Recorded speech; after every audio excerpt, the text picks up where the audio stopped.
There are scenes that are burnt into the memories of many of us, scenes from only half a lifetime ago that are hard to forget.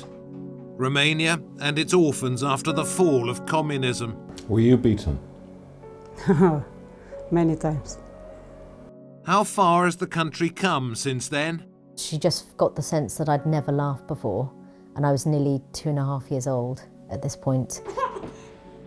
Why did it take so long to close places like this? Why were they here and not out there? And why are there still people running orphanages who fail those in their care? The initial crime committed during the communist regime was never punished. Welcome to Beyond Borders.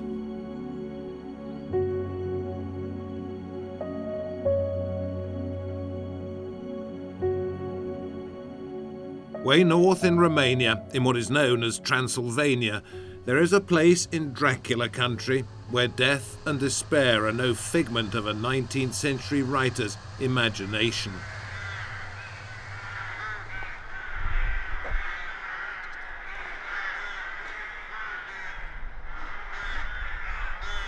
Kamin Spital translates as hospital home, but was not a hospital in any meaningful way. It was where disabled children, branded irrecoverable by the communist state that lasted until 1989, spent their days and nights in filthy cots, more like cages, existing with little food or care.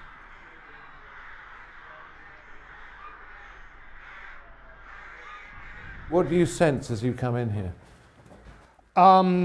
It's always a feeling of dread and of horror, and there's a smell, isn't there? There's this pungent smell that I still smell it and I still feel it 20 years after. That smells to Otto me Ceausescu, whose sister died here in this orphanage when she was 14, has dedicated his life to reforming the child welfare system in Romania. So on the top floor, we had the young adults, teenagers, young adults. And we always seemed to come up one kid short. And we just never figured out quite exactly why that was. And as we were, getting ready to move everybody out, we just came across this door. And we had never seen this room. We had no idea what was behind it. And as we went in, there was this tiny room with a bed, and on the bed there was this young adult, was probably 17 or 18, and weighed about 17, 18 kilograms. And he was left for dead. People had left him to die in this room. They just given up, abandoned, didn't think they can do anything, and they just closed the door. What happened to him? We got him to a hospital, we got him on IV, we got him back, we moved him to a small group home.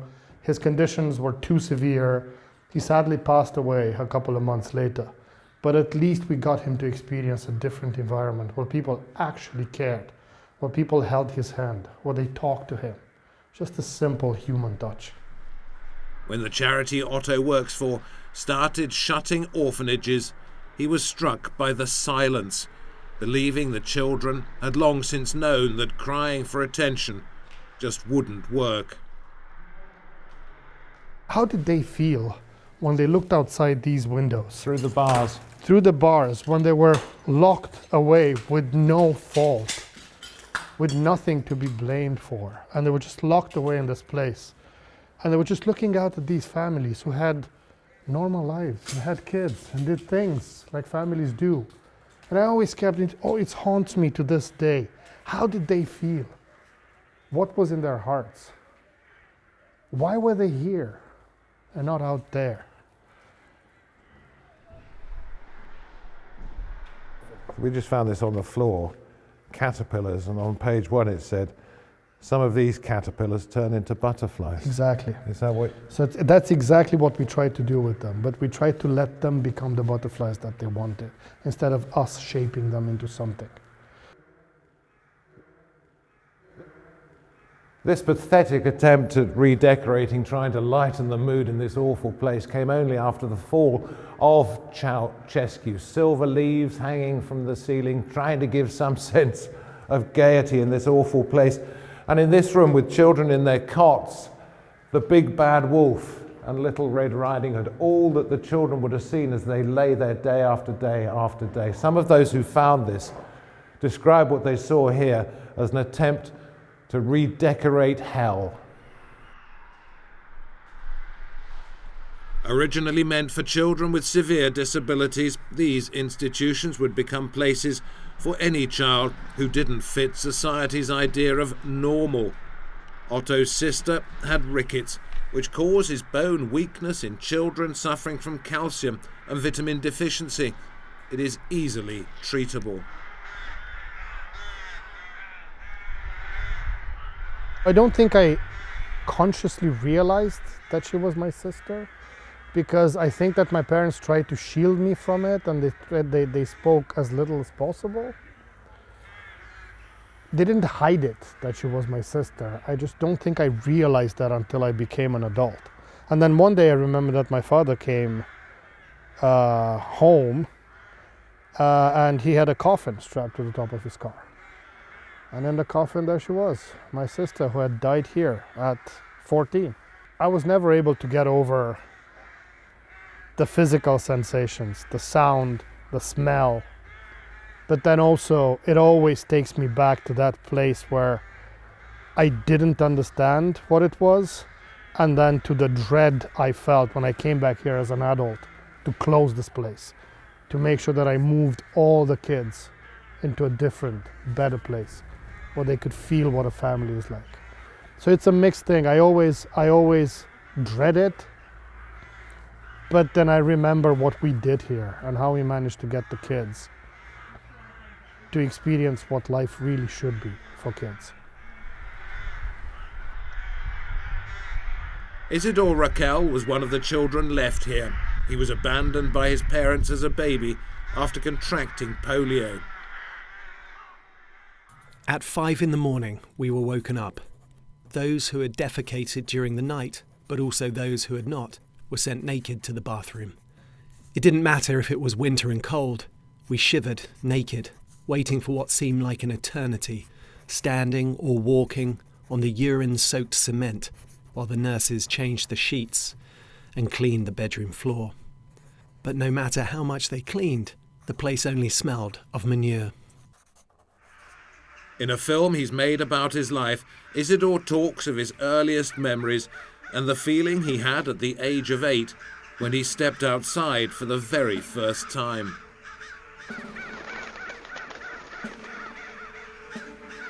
What are you doing, Onisha? You can't take him out in public.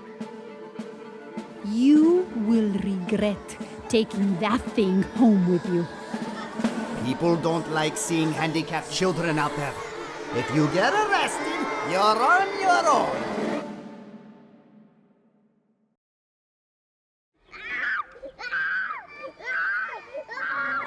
At that time, Isidore was one of 100,000 children living in state institutions.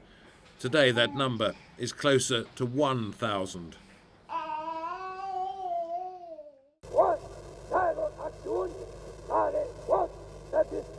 Communist leader Nicolae Ceausescu wanted a larger Romanian population, and so abortion and contraception were banned.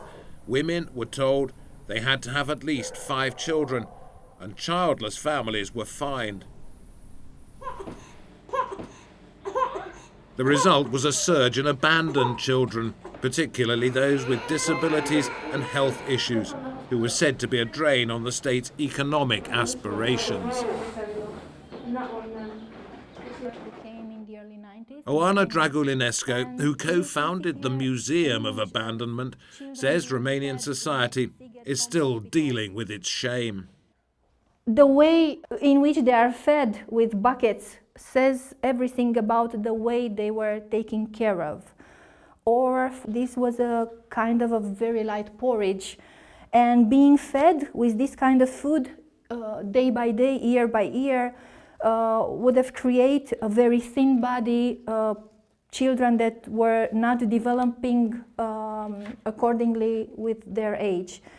This plastic toy, actually we thought long about it, what was it, and we realized that it was a famous plastic toy from communism, a chimney worker, but actually it was chewed all the way up by a child that didn't know how to interact with a toy, because if you never had any toys, probably, and if you are very, very hungry, probably you are going to start eating it.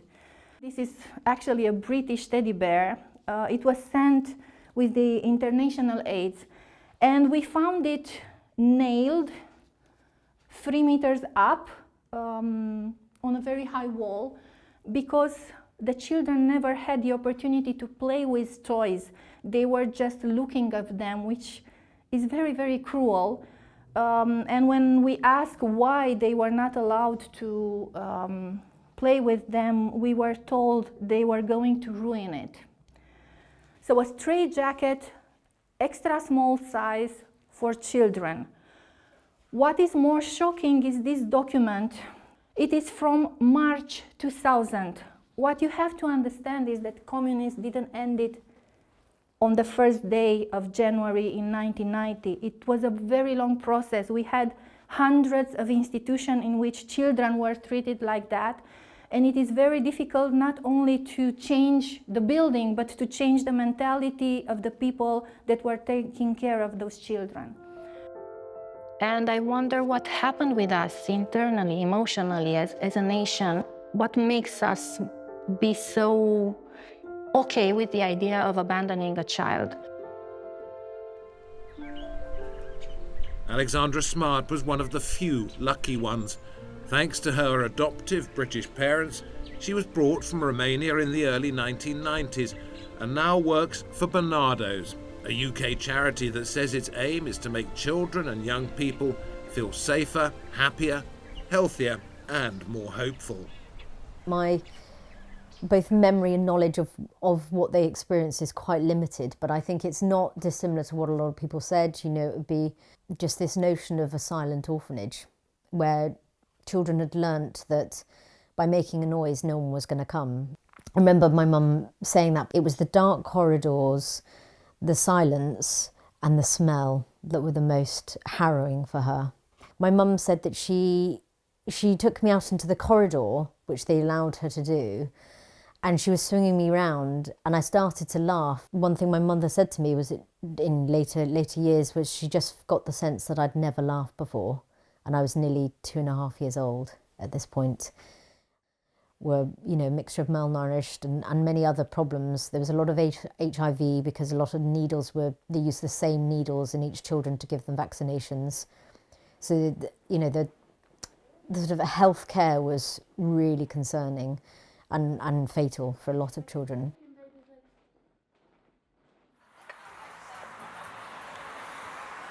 International adoptions offered hope at first, but they were outlawed in 2004. Romania gave in to pressure from the European Union to end what critics said was a corrupt child-for-cash trade. Children were being sold for tens of thousands of pounds, sometimes to sex and organ trafficking gangs. Claudia Voican, who was born with one arm, was put in state care after her mother died in childbirth. Am fost abandonat într-un spital după 4 zile. 4 days old? Yeah. Today, Claudia helps children in the same place where she once lived as a teenager. Were you beaten? Many times. You were shown no love. Now you have to show love to the children here. Da, yes, paradoxal, că n-am primit niciun fel de afecțiune. Singura afecțiune sau iubire care am primit-o au fost bătăile de zi cu zi și nu o palmă sau un tras de păr sau, nu știu. Bătăile erau cu anumite instrumente, bătăile erau la ordinea zilei, în orice timp, în orice moment. Adică nu erai anunțat că ești bătută sau că urmează să fii bătută sau bătut. Indiferent de dizabilitatea pe care o avea fiecare copil pe vremea aceea, nu eram scutiți în speță noi cu dizabilități, noi am avut cel mai mult de suferit pe vremea lui Ceausescu. N-am fost scutiți de absolut nimica. Did you experience in all the years that you were in an institution love and kindness or just neglect? Pot să fiu puțin sarcastică. Eu tot răul l-am transformat în glume, în așa fel, pentru că nu mai așa am putut să supraviețuiesc. Clar, nu. Afecțiunea nu exista pe vremea aceea, nu exista nici în vocabularul angajaților. Cum m-a schimbat? Păi au fost anumite elemente care m-au salvat, practic, în a nu ajunge ceea ce se dorea pe vremea aceea, să ajung că practic eram victima multor abuzuri, toate soiurile de abuzuri, să ajung ceea ce sunt acum, destul de puternică și cu o voință. De multe ori mi se spunea că sunt destul de nebună, că am această voință de a merge mai departe, de a nu permite celor din stânga și din dreapta să îmi spună că nu ești în stare de nimic, pentru că de multe ori mi s-a spus astfel de lucruri, că nu sunt în stare, că n-ai să reușești, că ești de la casa de copii, că ai o mână și toate astea. Și ca să răspund la întrebarea de mai devreme, schimbarea și diferența între sisteme,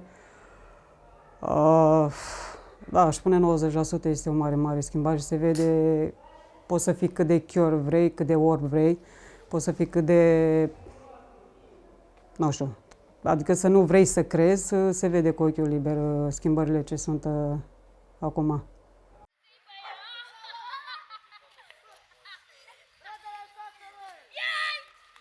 In 2025, 36 years after the fall of communism, Romania's childcare system is almost unrecognisable, with smaller family-based homes for each step in a child's development. Now I want to get my driver's license, probably do both food or something like that. On transport, maybe working on that. And just have a better future. Părinții s-au despărțit și n-a existat altă modalitate. Nu știu, gen, nu există a doua casă. Pentru mine asta a fost prima casă, gen. Aici am avut foarte multe posibilități pe care nu puteam să le îndeplinesc acasă, nu puteam să-mi ating obiectivele acasă. While this is a place still for those with disabilities, many have been moved to more modern facilities next door. And the aim was for this to close several years ago. But while there is progress, it hasn't been quick. These are very vulnerable children who've not been looked after very well. How can they learn to trust the adult world? Într-adevăr, așa cum spuneți dumneavoastră, cei mai mulți dintre ei sunt, să zic, copii sau tineri vulnerabili.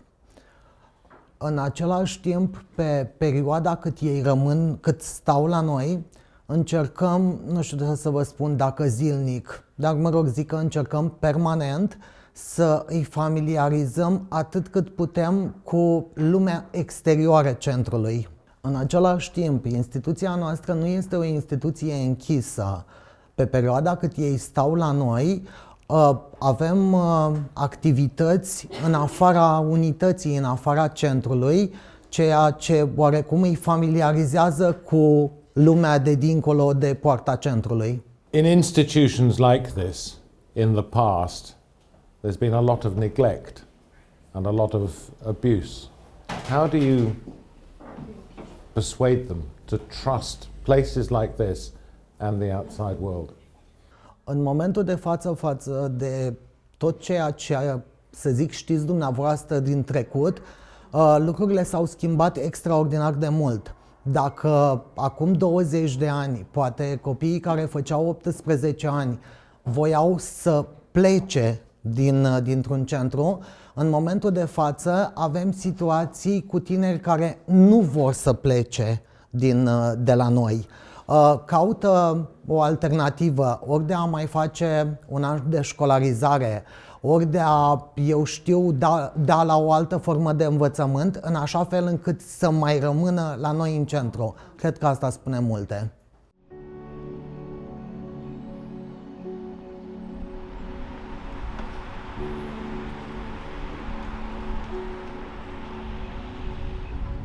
there is still work to be done.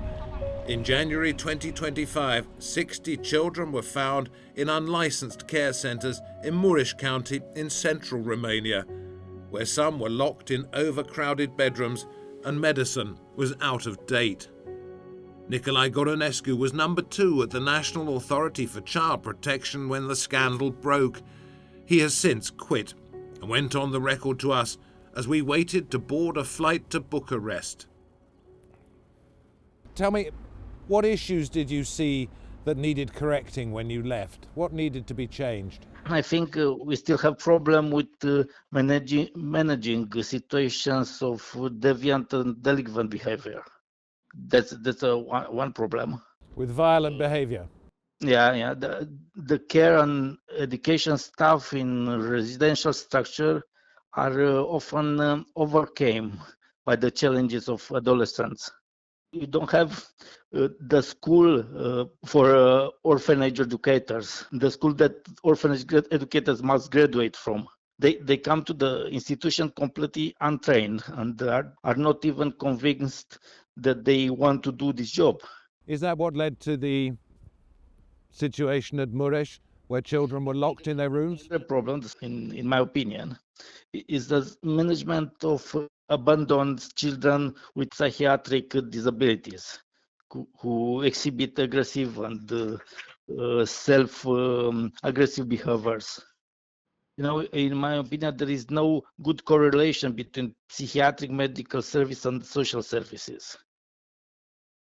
How after 1989 they went to... Luciana Ginga, who investigates communist crimes, said there were shocking parallels with Ceausescu's orphanages because Romania has still not confronted its past. What do you think is the reason for this still continuing? Because the initial crime committed during the communist regime was never punished, was never explained. I mean, Romanians never knew such institution existed. And if you look at the mass media representations about that institution, on all the footages taken right after the fall of the communist regime, you can see that are only foreign NGOs that looked into that. Do you think that's an isolated case? I'm afraid it's not an isolated case. It's just a case that came to the press and mass media attention. And if someone goes and really looks for places like this, I'm certain they will find others. You know that Romania refused to change the childcare protection system for 7 years after the revolution. And the question everybody asked, but why? I mean, we just show you are killing children in those institutions. And the authorities said, okay, but what are we going to do about the personnel working in there? They are going to lose their jobs. And we don't want that. I mean, what the outside world remembers the most from 1989, 1990 were the visions from the orphanages. Now, that's part of a communist crime. It wasn't just children from disadvantaged backgrounds that were put in there. It was children. How did they make a decision? Well, this is really complicated to explain. And why? Because everybody, after the fall of the communist regime, said Romania has all these orphans in orphanages. It is not true. All these children had families. Families that most of the time chose to place the children in institution. Why? Because maybe they lived in the countryside. Maybe they were poor. So they thought it's best for their child to have an education in an institution, even if it was an orphanage, than staying home. One of the things you've said you're going to try and do is estimate how many children were killed. You don't say died, you say killed. Yes, because this is, in our opinion, as institution, the proper term, killed. When you leave a child in the winter without heating, that means that you are going to kill him, and you know that. You know the child is going to die, no doubt. Can you put a number on it? Estimated at 15,000 children killed in these institutions.